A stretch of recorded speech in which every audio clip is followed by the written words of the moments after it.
নোয়াখালীতে সম্পন্ন হয়েছে ভোট গ্রহণের প্রস্তুতি। সতর্ক অবস্থানে আছে আইন শৃঙ্খলা রক্ষাকারী বাহিনী। আরো জানাচ্ছেন সহকর্মী মোহাম্মদ সোহেল। ধন্যবাদ আপনাকে। আগামীকাল সকাল 7:30টায় অনুষ্ঠিত হতে যাচ্ছে ত্রয়োদশ জাতীয় সংসদ নির্বাচনের ভোট গ্রহণ। তো নোয়াখালীর 6টি সংসদীয় আসনের ভোট গ্রহণের যে প্রস্তুতি, সেই প্রস্তুতি ইতিমধ্যে প্রশাসনের পক্ষ থেকে সম্পূর্ণ করা হয়েছে। আমি এই মুহূর্তে আছি নোয়াখালী জেলা প্রশাসক কার্যালয়ের সামনে। নোয়াখালীর 6টি আসনের মধ্যে নোয়াখালী 1 আসনে বিএনপি চেয়ারপারসনের উপদেষ্টা ব্যারিস্টার মাহবুবুদ্দিন খোকন বিএনপি থেকে প্রতিদ্বন্দ্বিতা করছেন।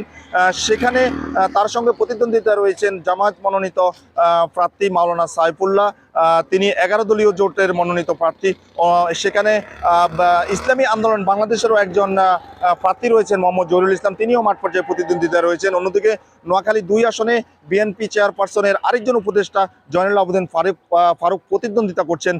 সেখানে তার সঙ্গে প্রতিদ্বন্দ্বিতা রয়েছেন স্বতন্ত্র প্রার্থী কাজী মফিজুর রহমান, তিনি কেন্দ্রীয় বিএনপির নির্বাহী কমিটির সদস্য। অন্যদিকে 11 দলীয় যে জোট, সেই এনসিপির কেন্দ্রীয় নেতা জাকারিয়া সেখানে নির্বাচনে প্রতিদ্বন্দ্বিতা করছেন। নোয়াখালী 3 আসনে বিএনপির কেন্দ্রীয় ভাইস চেয়ারম্যান বরকতুল্লাহ বুলুর সঙ্গে সেখানে 11 দলীয় জোট মনোনীত জামায়াতের প্রার্থী মাওলানা বোরহানউদ্দিন প্রতিদ্বন্দ্বিতা করছেন। অন্যদিকে নোয়াখালী 4 আসনে কেন্দ্রীয় বিএনপির ভাইস চেয়ারম্যান মোহাম্মদ শাহজাহানের সঙ্গে প্রতিদ্বন্দ্বিতা করছেন জেলা জামায়াতের আমির 11 দলীয় জোট মনোনীত প্রার্থী ইসাক খন্দকার।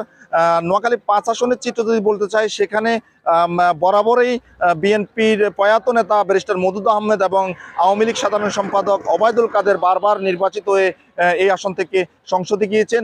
তো এবারের নির্বাচনে এই আসনটিতে সম্পূর্ণ নতুন মুখ বিএনপি মনোনীত প্রার্থী ফখরুল ইসলাম সেখানে বিএনপি থেকে প্রতিদ্বন্দ্বিতা করছেন। অন্যদিকে তার সঙ্গে 11 দলীয় যে জোটের প্রার্থী রয়েছেন জামায়াত নেতা মাওলানা বেলায়েত হোসেন। অন্যদিকে নোয়াখালী দ্বীপ উপজেলা হাতিয়া আসনটিতে যে প্রার্থীরা রয়েছেন তার মধ্যে বিএনপি থেকে প্রতিদ্বন্দ্বিতা করছেন বিএনপির সাংগঠনিক সম্পাদক মাহবুবুর রহমান শামীম।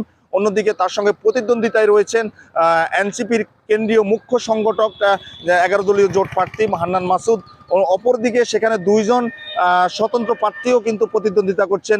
একজন হলেন সাবেক সংসদ সদস্য প্রকৌশলী ফজলুল আজিম, অন্যদিকে তিনি বিএনপি নেতা। অন্যদিকে বিএনপির আরেকজন নেতা সেখানে স্বতন্ত্র ভোট করছেন প্রকৌশলী তার রাজীবউদ্দিন তানভীর।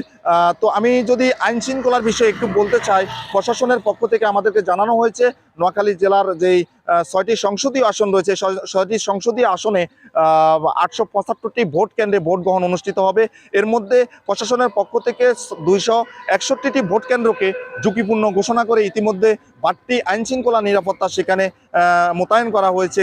এবারের নির্বাচনী মাঠে বাংলাদেশ সেনাবাহিনী, র্যাব, পুলিশের পাশাপাশি আনসার ও বিজিবি সদস্যরা এখানে নিরাপত্তা জোরদার করবেন। ইতিমধ্যে তারা কেন্দ্রভিত্তিক তাদের টহল জোরদার করেছেন।